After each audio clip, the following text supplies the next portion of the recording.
One more step in the wrong direction, and the crossbows will release their arrows. If you open the wrong door, you'll end up in a river of mercury. It's almost impossible to get out of this place, but it is even more difficult to get here. No, this is not a location from an adventure movie, but a treasure hunter. This is a real giant tomb filled with traps and streams of toxic mercury. And it's not somewhere deep in the Amazon jungle or an unknown island. This tomb is located in central China, near the city of Xi'an. And you know what the coolest thing is? This tomb was built more than 2,000 years ago. And even now, in the 21st century, we still don't know how to get there. But let's start from the beginning. Many of you have probably heard of terracotta statues. Thousands of clay sculptures of people. Those statues were first found in 1974, when a group of peasants were digging decks near Xi'an. They found a detailed human-sized figure, and that was 1 out of 1,000. Each figure was made as realistic as possible. Each of them was unique and had its distinctive details. More than 50 years have passed, and scientists are still digging up these sculptures. The number has already exceeded 8,000. But what are they doing there? What is their purpose? Terracotta sculptures are kinda guarding the tomb of Emperor Qin Shi Huang. He was such an influential man in China that he wasn't just buried in a tomb. His servants created a giant coffin complex the size of a small town. So, if thousands of clay guards symbolically protect this place, it's difficult to imagine what's in the center of this ancient, gigantic tomb. But first, let's find out who Qin Shi Huang was, and then move on to the dangerous traps. He was the first son of the ruler of the kingdom of Qin. It was one of the 6 kingdoms that existed on the territory of modern China. In 2059 BCE, when Qin Shi Huang was born, those 6 kingdoms were independent and separated from one another. Moreover, there was a strong conflict between them that lasted for more than 200 years. But Qin Shi Huang turned out to be the man who managed to conquer and unite all these kingdoms. He became more than just a king. He became the first emperor of China. But how did he complete a seemingly impossible task? Natural disasters, clever strategy, tactics, and skills helped him to conquer the 6 kingdoms. Scientists are still arguing about some of the details of how this happened. All that can be said is that Qin Shi Huang was a very wise and intelligent emperor. So it's not surprising that his burial turned out to be so huge. He was buried in the largest and most luxurious funeral complex in the history of China. The area the size of a small city contains many underground caves filled with things an emperor could need in the afterlife. In ancient China, as well as in ancient Egypt, people believed that when an emperor went to the other world, he could take with him those things that were buried with him. Unfortunately, sometimes it could be people, but Qin Shi Huang acted wisely and correctly. He decided to bury clay statues. But the coolest thing is that the architects and builders of this complex made it impregnable. The whole area holds many secrets, historical artifacts, and priceless objects. There's a beautiful place with the emperor's body in the center of this tomb. Imagine how many treasures you can find there, and all of them were meant to remain untouched and unseen by other people. And we probably won't be able to get to them, at least in the near future.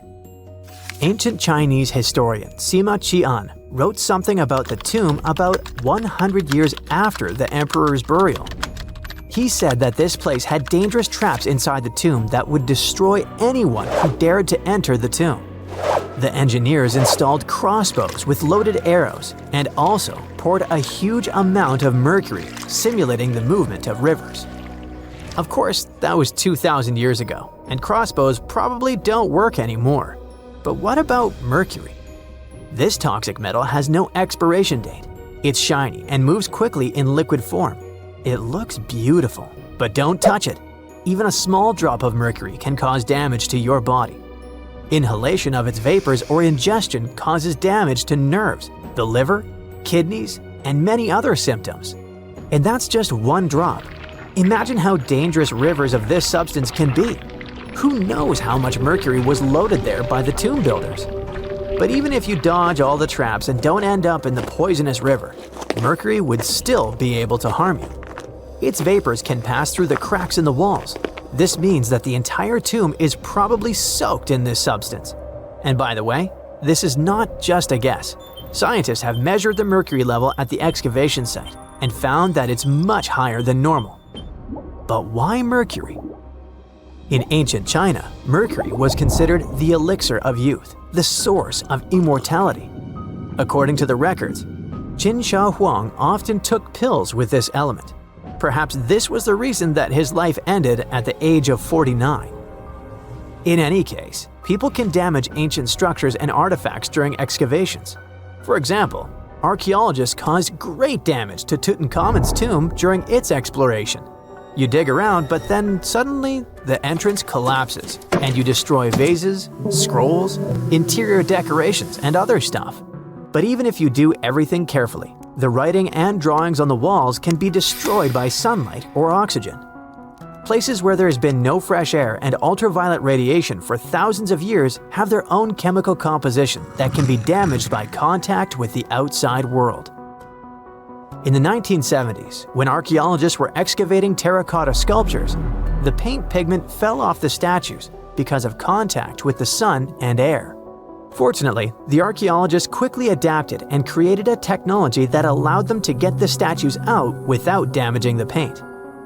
It was a long and careful process, but it was worth it, and here's why. According to ancient writings, the emperor created an underground kingdom with a beautiful palace in the center. He decorated the ceiling of this palace with expensive pearls. You know why? To simulate the stars in the night sky. And that's just the ceiling. It's difficult to imagine how the walls, floor, and tomb of the emperor are decorated. Besides, scientists expect to find many other statues that copy the emperor's servants. So, in simple terms, the tomb of Qin Shi Huang is a paradise for archaeologists and historians. But of course, it will take more than one generation before they extract all the treasures. Some experts predict that the excavation of the entire tomb could take centuries. But of course, new archaeological technologies can change everything. For example, non-invasive research methods mean you don't have to enter the tomb. You can see it through a special device. Another idea is the use of muons. Those are subatomic products that appear as a result of the collision of cosmic rays and atoms in the Earth's atmosphere. The point is that these muons can penetrate through solid objects, just like X-rays. Or how about nanotechnologies? Imagine millions of tiny digger robots climbing into a tomb and starting to scan the area. They transmit the data to a computer, and then scientists create a holographic model. It all sounds cool, but to be honest, the charm of archaeology is lost here. It's one thing when you carefully dig up some ancient artifact with your hands, see it with your own eyes, and scrupulously clean it from the ground. And it's completely different when you watch it on a computer screen. But in any case, technologies using muons or some kind of robots ensure people's safety. It's better if a computer falls into a trap than if it happens to an archaeologist. There are many myths around arguably the greatest structure ever built by humans, the Great Wall of China. Some say it's so grand that it's visible from space. Others claim that you can see it from as far as the moon. Other theories suggest that the builders of the wall were left inside. Well, sorry to disappoint you, but all these impressive stories are just myths. But even with those stories busted, the Great Wall of China is an impressive and truly breathtaking structure. So let me tell you its true story. Today, China is one of the most populated countries in the world, counting as many as 1.4 billion residents. It's also one of the oldest nations in the world. It has 3,500 years of continuous written history, but the civilization existed long before that. There is a theory that while the European continent, for example, was most likely reached by humans from Africa, China wasn't populated by settlers that came from somewhere else. Some people believe that the Chinese civilization got formed from local Stone Age people who lived on the territory since the prehistoric period. So now, the Great Wall of China. It's truly big even by today's standard, stretching for over 13,000 miles. To imagine it better, it's almost 5 times the distance between New York and Los Angeles. Or even a bit greater than the distance between the North and South Poles. Even in modern times, people have never built anything close to this big. Of course, it didn't take a day to build the Great Wall of China. Keep going. In fact, the wall was being built for centuries. Maybe you know that ancient cities had walls around them to protect themselves from invaders. Yes, Chinese cities had them too. The first Chinese emperor united the country in 220 BCE and got a brilliant but very ambitious idea to turn all city walls into one big wall that would defend the country's border against attacks from the north. A trusted general directed the construction, enrolling a big group of workers, soldiers, commoners, and convicts.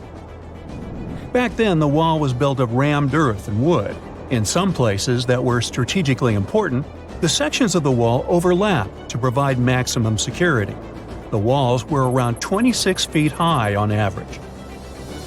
But the Great Wall didn't yet look like the construction we know today. Every next emperor would pick up the big wall project, strengthening and extending it, repairing, but also modernizing construction techniques. Some used bricks to build it, others moved on to granite and marble blocks. Watchtowers and platforms weren't there from the beginning as well. They were added by Ming emperors. The watchtowers made it possible to communicate with other parts of the wall through smoke and fire messages. So, the wall is quite inconsistent in terms of material, but it only adds more charm to the construction and shows how much effort and time it took. The reasons why some parts of the wall have been standing for centuries and are still in good condition is glutinous rice flour. Turns out, this sticky rice mortar is almost like cement. It's very strong and waterproof, sealing the bricks so tightly together that even sneaky weeds can't grow between them. You may also notice that some bricks have writings carved on them. They were left by the workers who were building the wall. The purpose of those writings is quality assurance.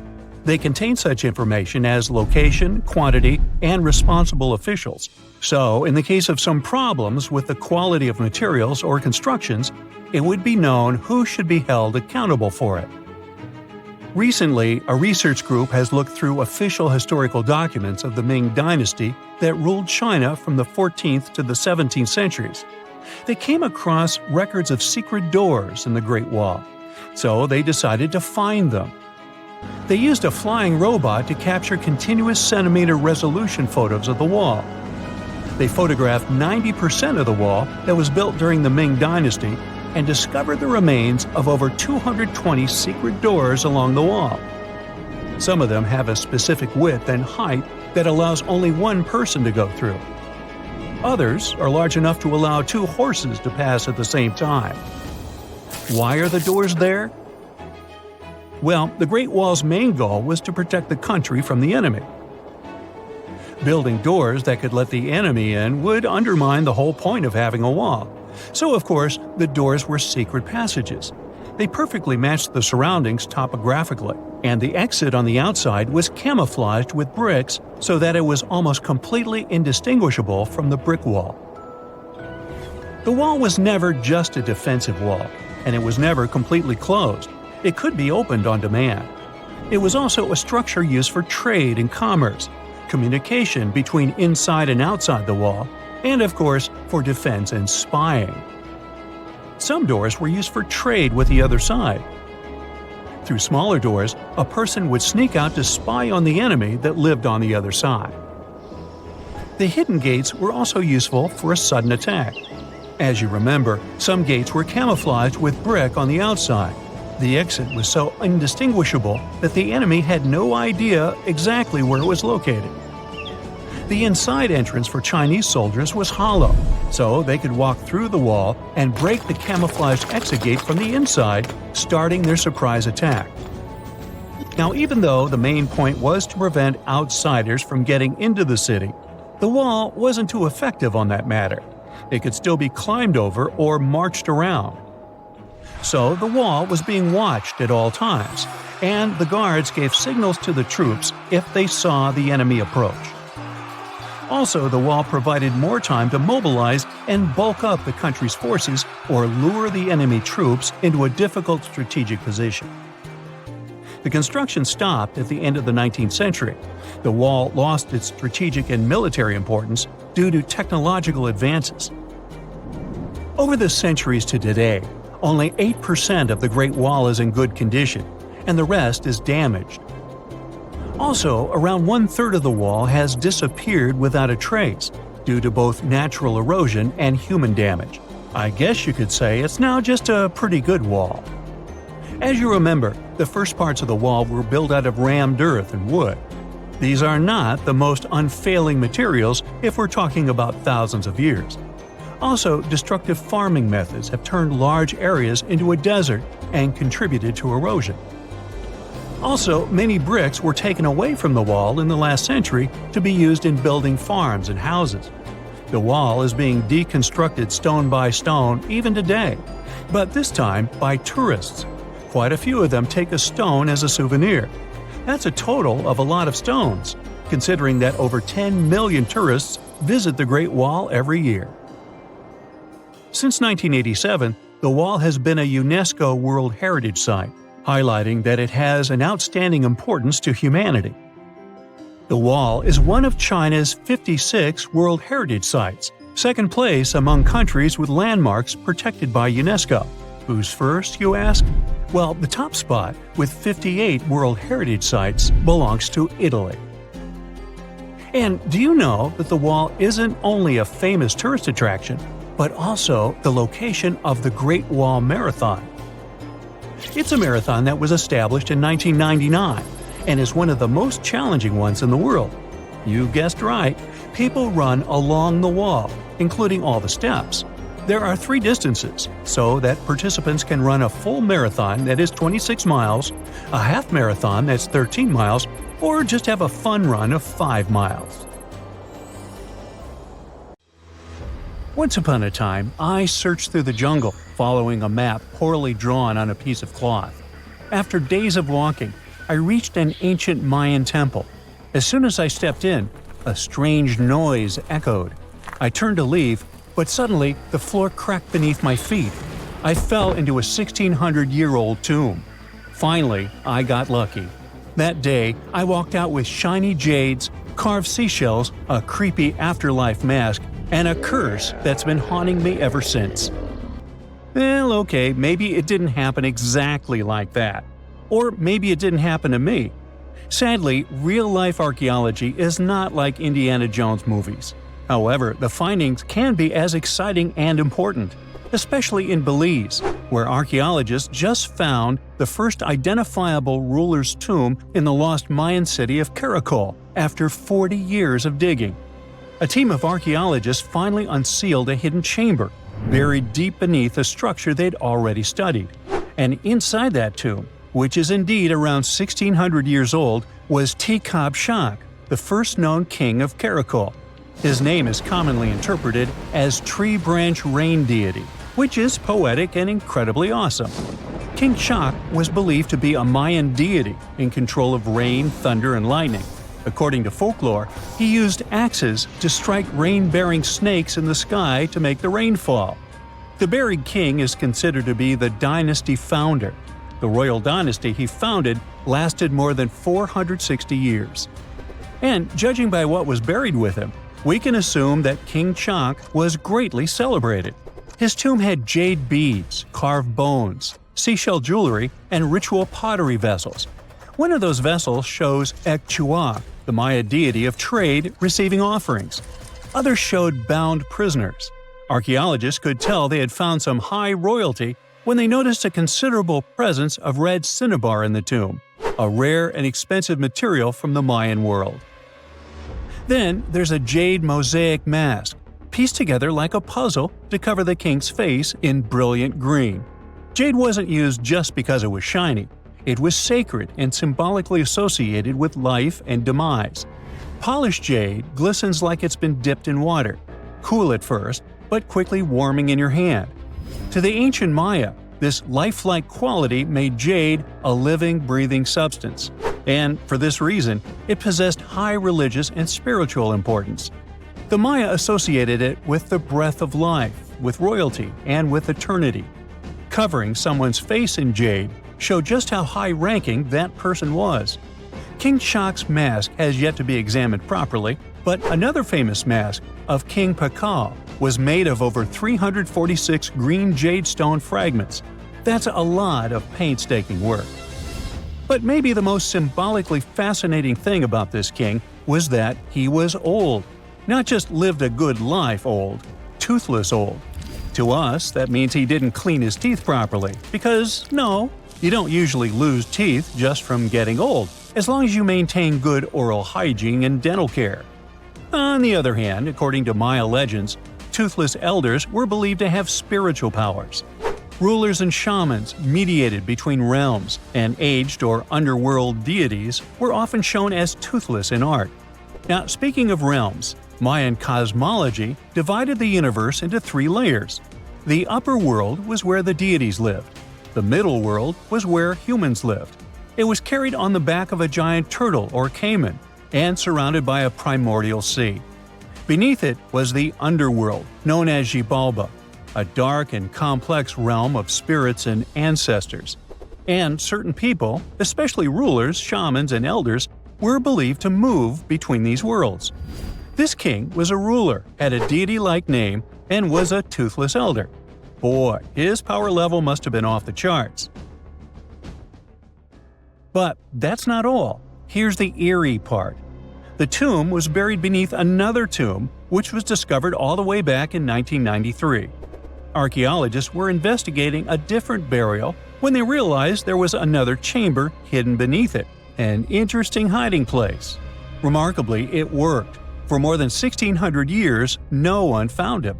This makes Terracotta Shak's tomb the first ever discovered at Karakol that can be definitely linked to a known ruler, thanks to hieroglyphs, burial context, and artifacts.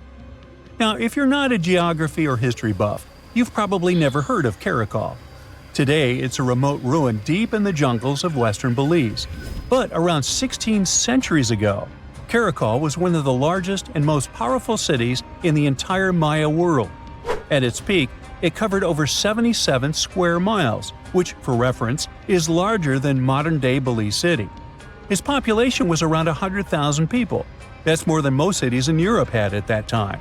And it wasn't just big, it was advanced.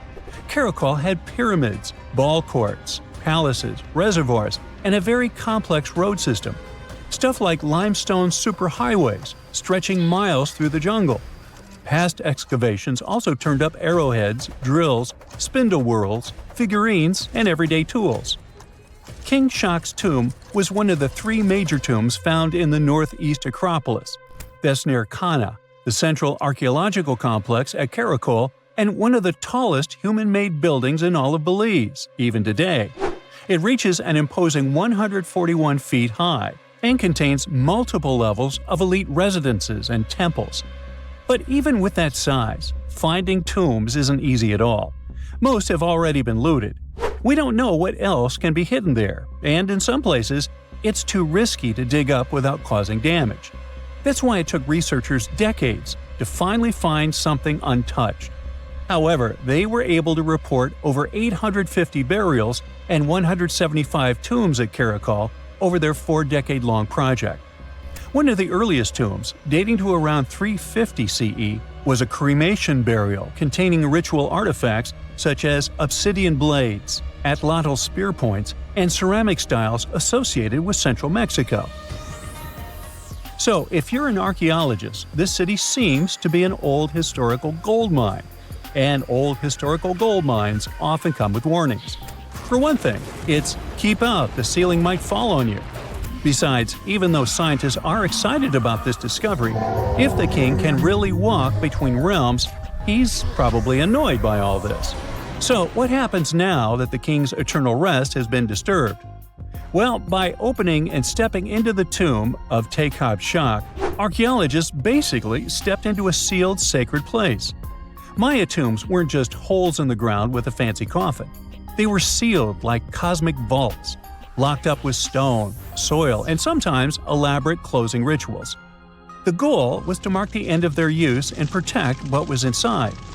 Archaeology at Caracol and other Maya cities shows this in action: thick sealing layers, termination offerings, and carefully placed debris, all saying, "This place is done, keep out."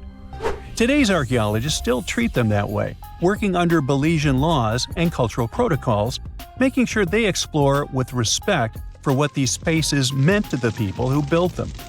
However, it's eerie to think about mythology and whether King Chak is going to haunt the archaeologists. I guess we'll see. They shouldn't be afraid because he's old and has no teeth. Maybe he will annoy them with rain. He's named after a rain deity, after all, and we still don't know about his true power level. The Mayans were a fascinating civilization, and their structures are still among the most mysterious ones you can find. Despite being isolated from the known world, they also built pyramids without cranes, mapped stars without telescopes, and knew how to bury a king. Caracol is full of secrets: a hidden tomb under another tomb, a toothless king with a scary-looking mask and a deity's name. Almost unbelievable. And amazingly, there is still stuff being found. So maybe it's not too late for me after all. But first, let's see the aftermath of this curse, huh?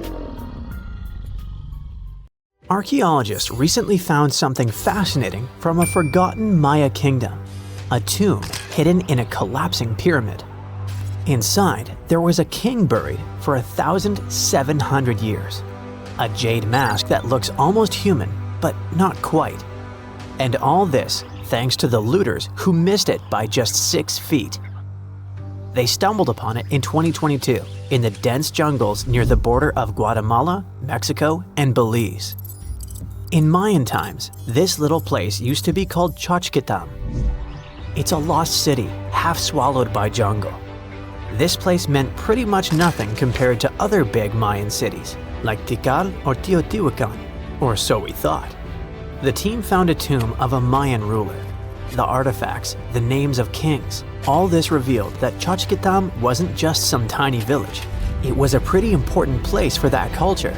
And what they found inside that tomb may rival the treasures of any Maya metropolis. The tomb's ceiling had collapsed long ago, but the offerings were still inside and remained intact even after centuries. They recovered over 16 spondylus shells. These things were used by the ancient elite for power and rituals. That meant that whoever the tomb was related to, it was someone wealthy, of high status, who got themselves a ceremonial burial. Archaeologists also found carved femur bones. They were etched with hieroglyphs and names. Maya literally wrote their history in human remains. Researchers want to dive super deep and get a DNA analysis on the bones. Maybe that will help uncover familial ties, origins, or health problems these people might have faced. And most important of all, the mosaic jade mask. It was pieced together from luminous green tiles into an expression that feels almost human, almost alive. A lot of people were joking that it's just like Jim Carrey's mask in the famous movie. But it wasn't a magical artifact. That was the face of a forgotten Maya king, staring out at us after 1,700 years of silence. His name was etched into the femur bones, Itzam Kokaj Balam. Historians think this might be the ruler who reigned around 350 BCE. Unfortunately, this period is super underdocumented. We barely know anything about those times, but it looks like he was pretty important to the locals. One of the bones even showed a carved figure holding a deity's severed head. The deity's head looks exactly like the jade mask. Perhaps this was supposed to be the king himself, defeating some mythological villain. Other inscriptions mention the king's father and grandfather. That links Xochitlam to the mighty Maya capitals we mentioned, Tikal and Teotihuacan. Tikal was once the beating heart of the Maya world. It was a fascinating megapolis. A city rose from the Guatemalan lowlands with towering step pyramids that scraped the sky. That place was home to tens of thousands of people. It was also a hub of art, astronomy, and culture. The rulers were worshipped almost as living deities. Their deeds were carved into stelae that still stand amid the howler monkeys. Teotihuacan was located even further north. Now that was a mystery of another kind.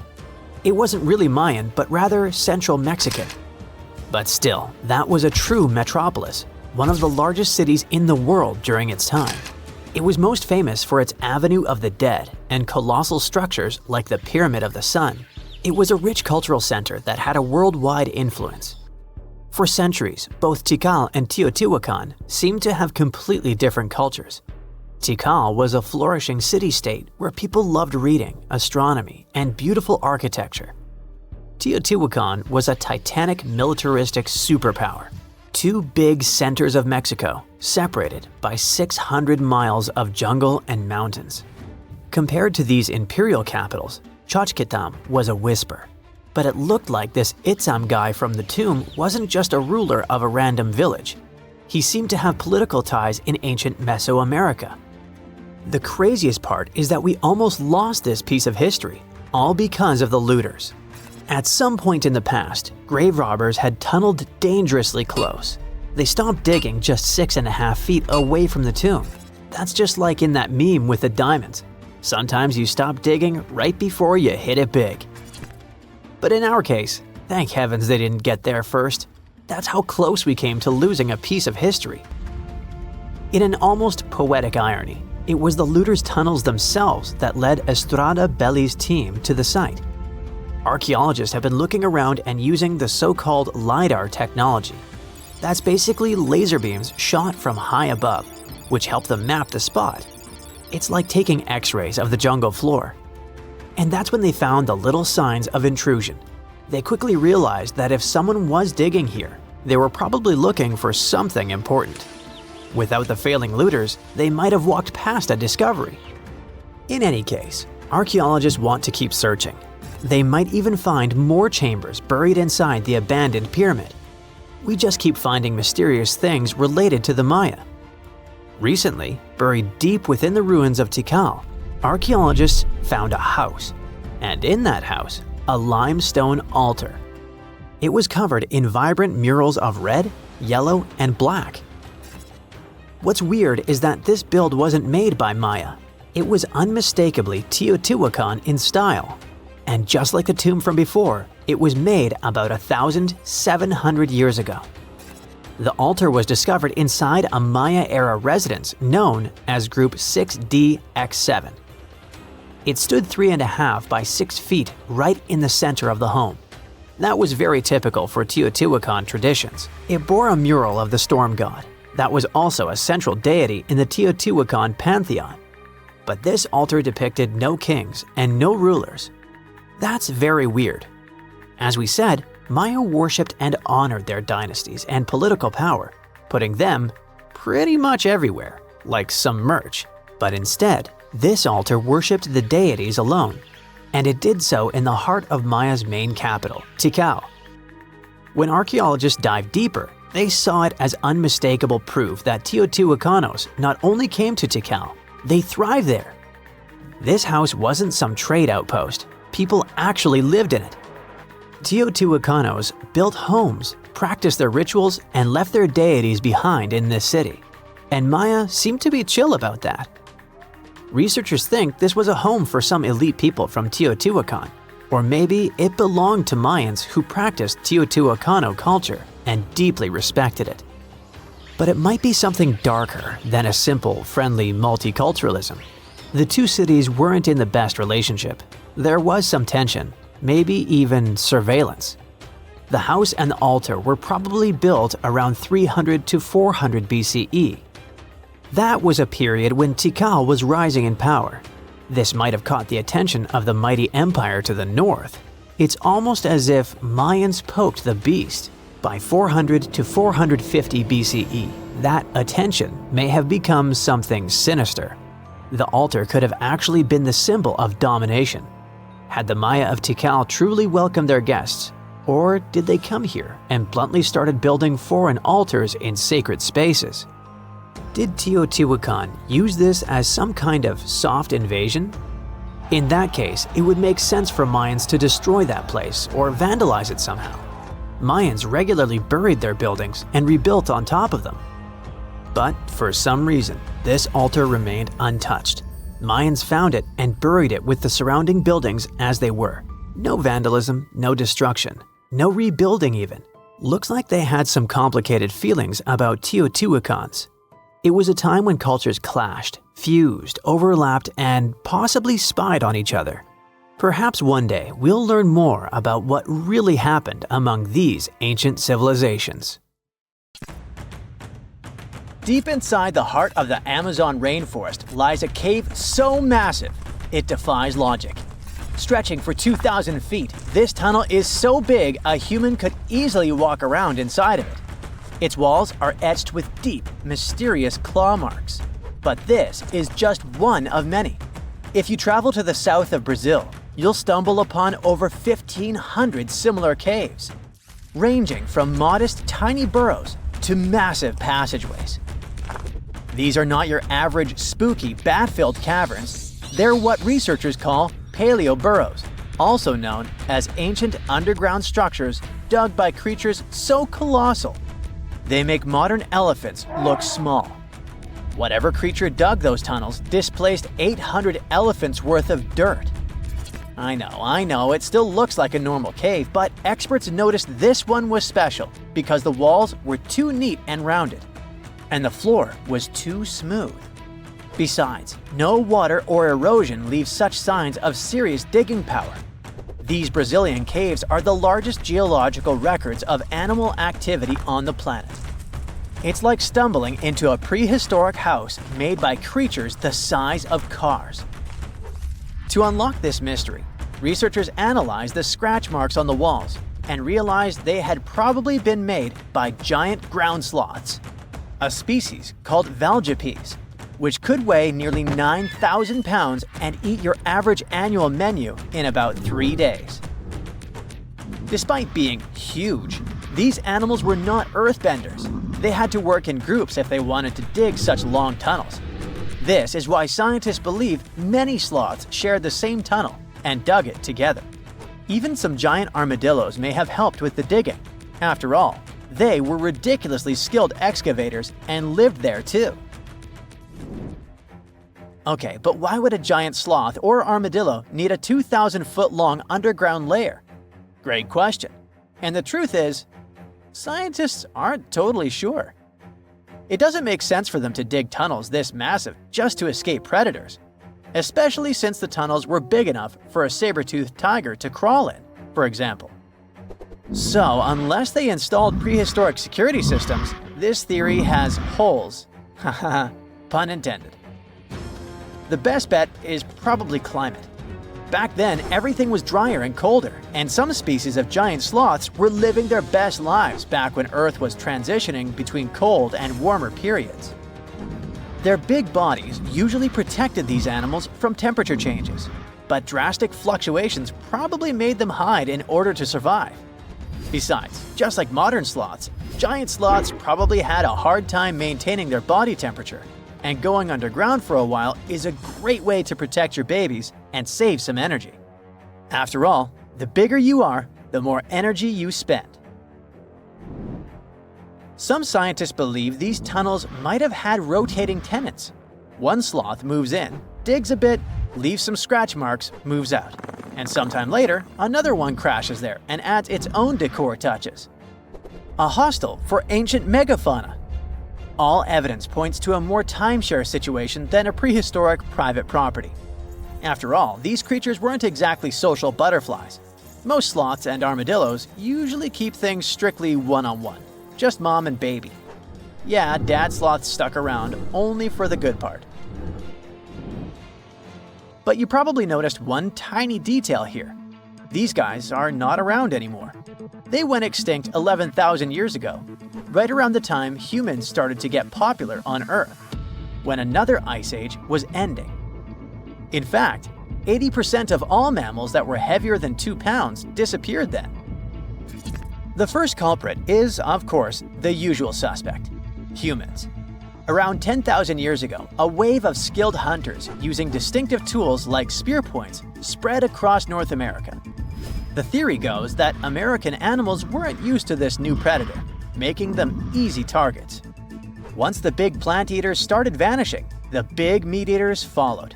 They didn't have enough food to survive, and it wasn't just excessive hunting that caused some damage. Early humans may have also harmed ecosystems in ways that made survival harder for large species. But wait, there's another suspect: climate change. Around the same time, Earth's climate got a major shakeup. The climate was going from super cold to only slightly cold. Just so you know, Earth's temperature was about 46 degrees Fahrenheit, making seasons change and plants perish.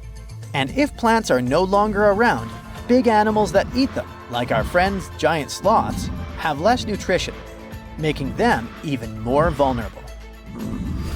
Many scientists now think that both human impact and climate change played a role, just in different ways depending on the region. In some places, humans may have tipped the balance. In others, nature itself did the job. Either way, it was a perfect storm that ended the age of giants. Turns out, being huge isn't always a plus. Giant animals tend to live longer and reproduce slowly, which makes them sitting ducks when disaster strikes. Besides, it takes a long time for these guys to bounce back. After dinos disappeared, for example, it took 15 million years for new mega mammals to stomp onto the scene. The last major extinction happened around 12,000 years ago. Not really enough time for brand new massive beasts to evolve. Today's biggest ground animals, like elephants, rhinos, and bison, aren't newcomers. They're actually the tough survivors of that ancient chaos. And, well, at least we still live alongside the blue whale, the biggest mammal ever. But why did some prehistoric animals get so gigantic in the first place? Well, being big has some perks, in spite of all the extinction thing. It keeps you safe from predators and helps you win the fight for food. If plant eaters bulked up, predators had to level up too, just to keep up. And the environment plays a big role. You see, cold-blooded animals might grow bigger in hot places to stay cool, and warm-blooded giants thrive in cold places to stay warm. One paleontologist even suggested that some dino-sized vegetarians needed those massive bellies just to digest the tough, woody plants of their time, as if they had a salad bar inside their bodies. There's also the thing with oxygen. Back then, Earth's atmosphere had way more of it. That's a big deal, especially for creatures with less efficient breathing systems like insects. Higher oxygen levels meant their bodies could handle more growth and more activity, kind of like nature's turbo mode.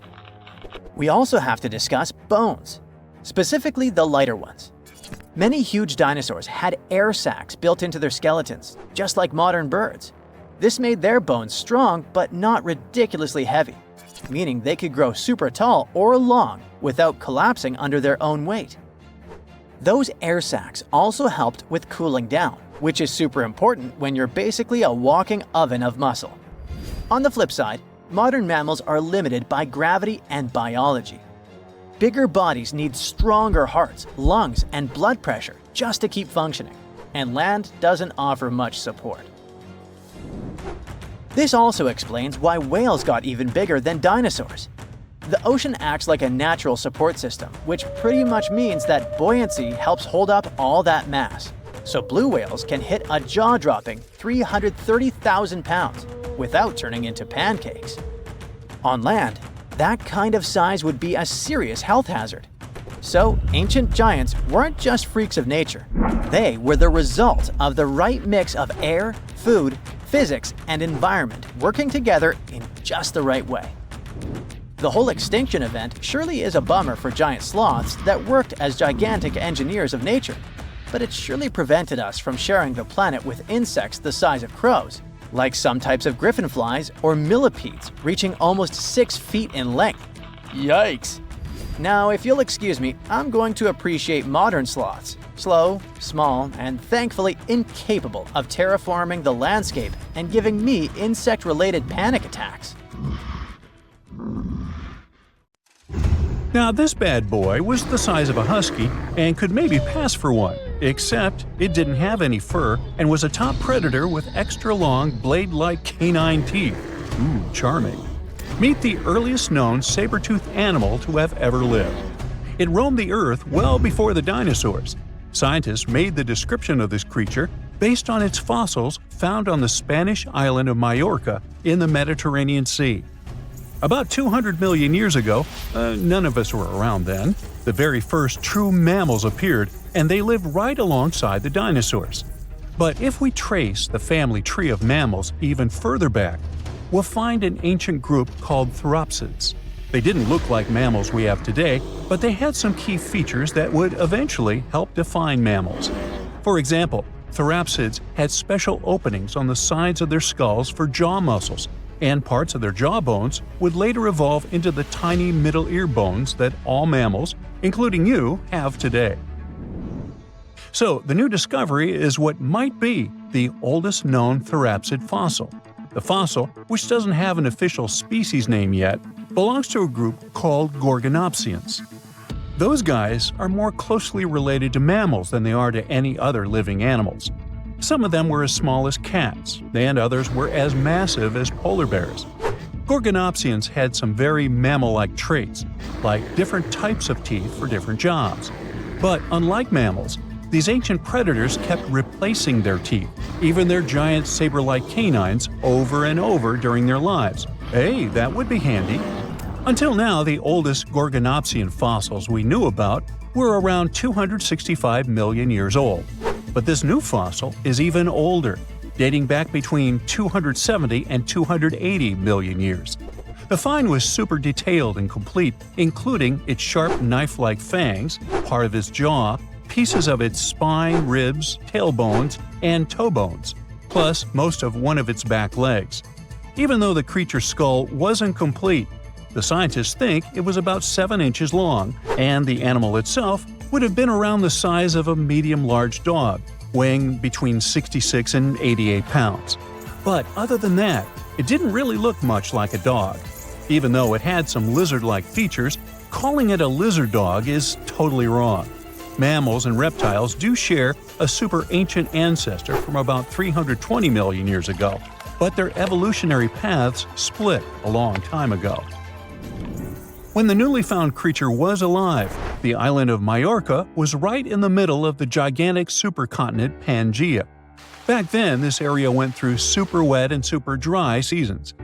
Scientists have always wondered if major moments in mammal history happened in tropical places like this, but we just didn't have the right fossils to prove it.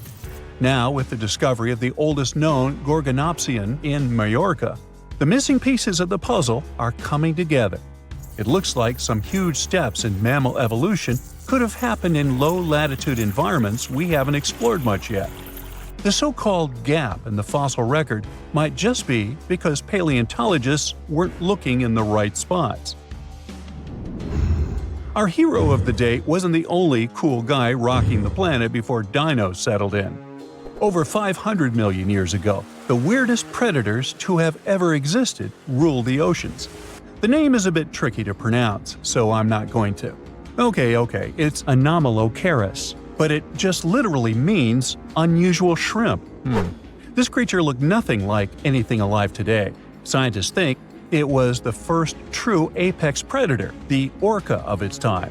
Anomalocaris was massive for its era, as it grew up to 3 feet from its sharp grabbing arms to the tips of its tail fins. For a while, everyone thought trilobites were its go-to meal, but new research shows it wasn't strong enough to crack open trilobite armor. So instead, it was a speedy, agile hunter with awesome vision, and it often picked off soft-body animals that zipped through the open water.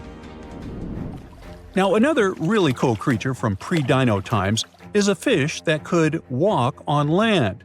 Tiktaalik lived in marshy rivers that looked a lot like today's Amazon rainforest. It could grow up to 9 feet long, and it found its prey in rivers and inlets like a modern-day freshwater crocodile. It had a flexible neck and even some early versions of lungs, and thanks to them, it could survive both in water and out of it. Why fish like Tiktaalik started moving toward land about 395 million years ago is still a bit of a mystery.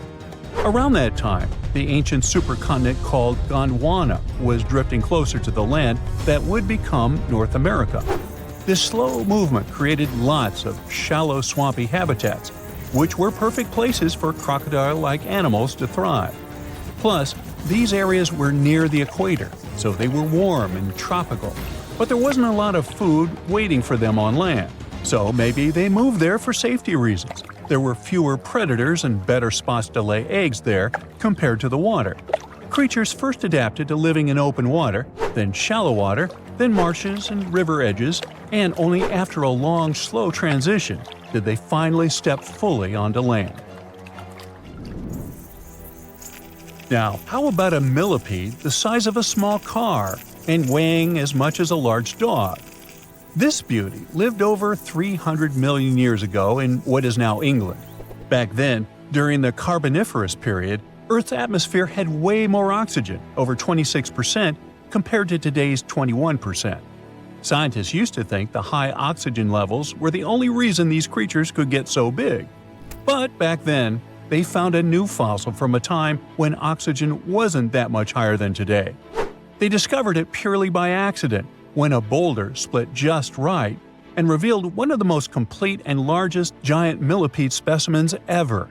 This one could have lived not just in swampy areas, but also in open woodlands filled with tasty seeds, nuts, and maybe even small animals. There's a chance that this beast wasn't a slow, plant-munching crawler, but a predator that would snap up whatever it could find. After dominating the Earth for about 45 million years, the giant millipedes eventually vanished. Probably the reptiles pushed them out, clearing the way for the age of the dinosaurs. Now, in case you ever wondered what would happen if you crossed a polar bear with a saber-toothed cat, here's the answer. This guy ruled the southern ecosystems after migrating 7,000 miles across the supercontinent Pangaea around 252 million years ago. It had a tough skin like a rhino's and massive canines, perfect for tearing away huge chunks of meat, and it was an excellent runner.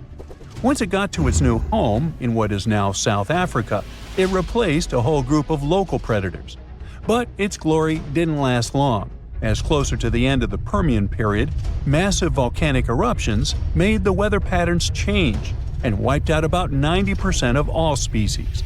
And because top predators are usually big, slow to grow, and not super common, they often vanish among the first when massive extinction events hit. And that's how our guy here went extinct. Our final creature of the day was a dragonfly that lived around 300 million years ago and had a wingspan of over 2 feet, 6 long, spiny legs, and huge, bulging eyes, Meganjura. This 4-winged giant is most likely the largest flying insect that ever lived, and it easily outsizes today's dragonflies, which are its distant relatives. Like modern dragonflies, Meganjura like to hang out in open areas near ponds and slow-moving streams. But unlike today's dragonflies, it wasn't just catching tiny bugs. This guy was likely the top predator in these open spaces. It used the spines on its legs like a flying trap to snatch prey out of the air, including other flying insects, small amphibians, and even lizard-like creatures. Scientists found the first fossils of Meganjura in 1880 in the coal-rich rocks in France. The fossils were incredibly well preserved and showed off the detailed vein patterns in their wings.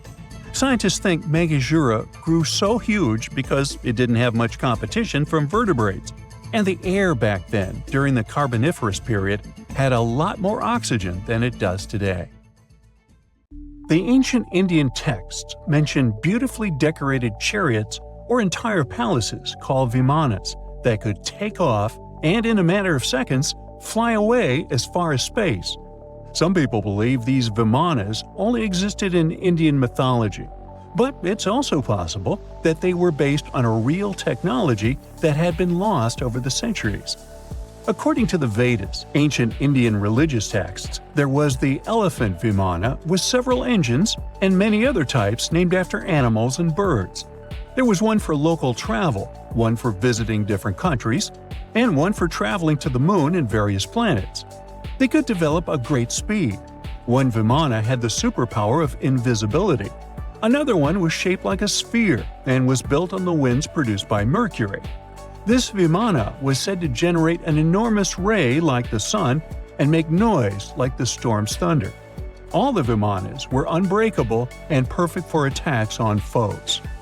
Now, to operate a Vimana, you'd need to know a lot of stuff, pretty much like today's airplane pilots, 32 secrets in total. They'd cover the aircraft structure and the secrets of taking off and maneuvering without crashing. That's a good thing. The pilot was also expected to know how to be seen and unseen, how to be hidden, how to be quick, how to manage contractions and expansion, and many other tricks. To hide the flying machine from foes, the pilot was instructed to move to the 8th atmospheric layer above the Earth and use the power of dark solar rays.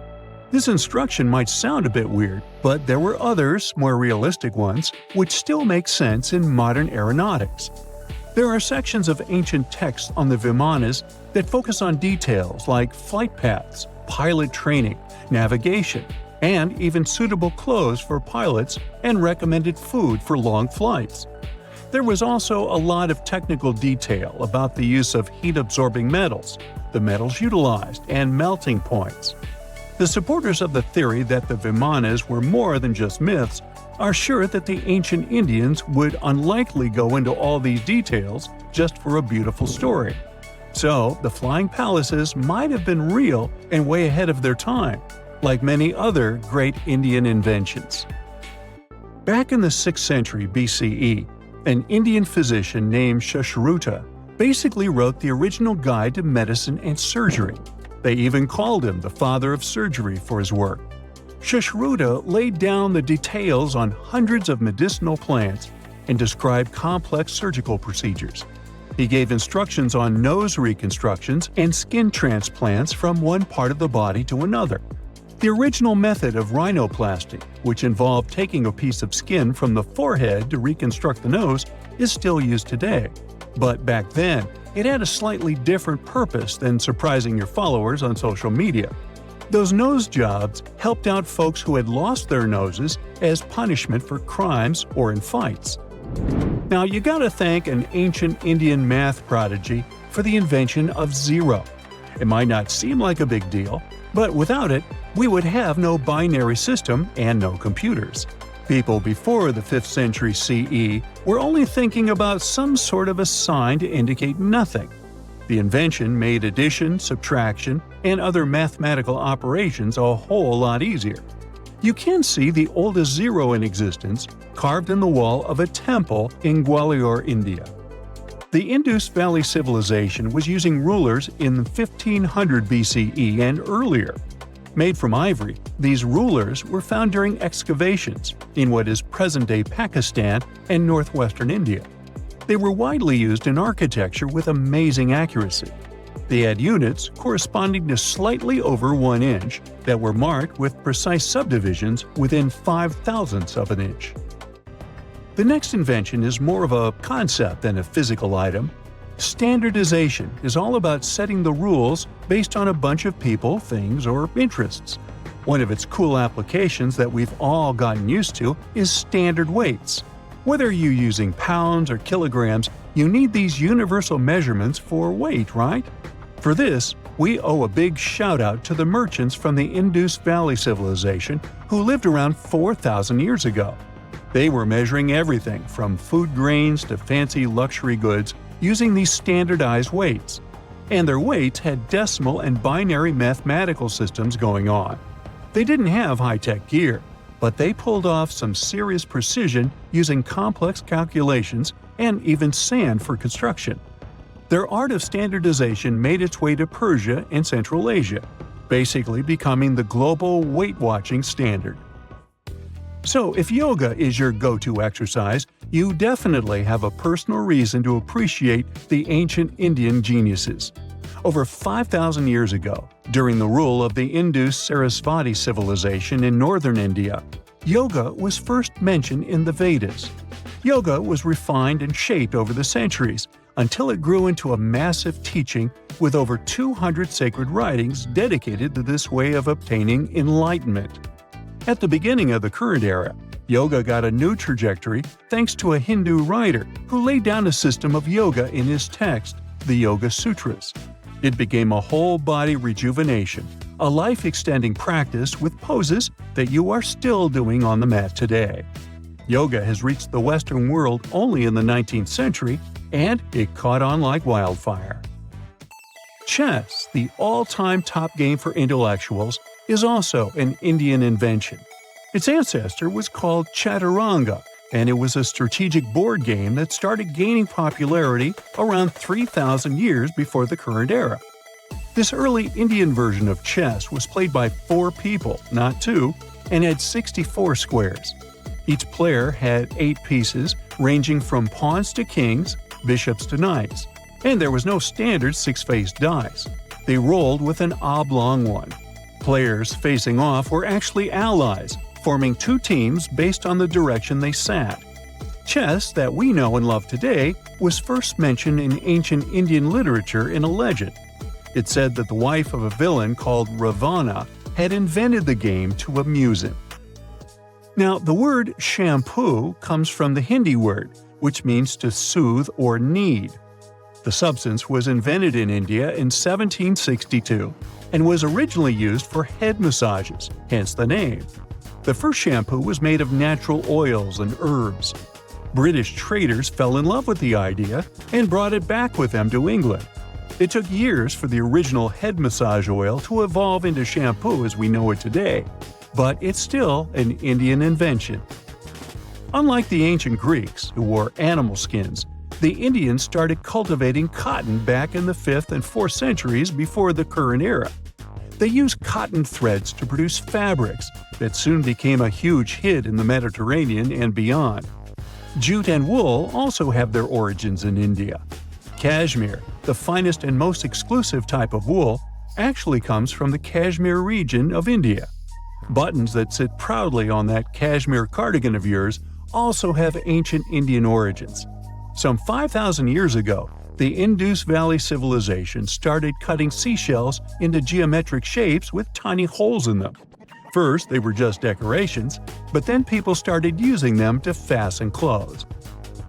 Now, when you think about radio communication pioneers, Marconi's name usually steals the spotlight. He got a Nobel Prize in Physics in 1909 for his groundbreaking radio work.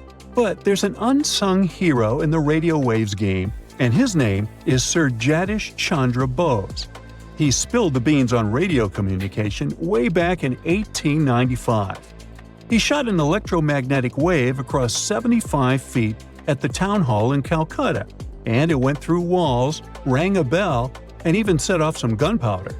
Marconi took a page from Bose's book, using his invention, the Mercury Coherer, as a blueprint for his own two-way radio. Bose didn't patent his genius creation, so he only got his credit a century later.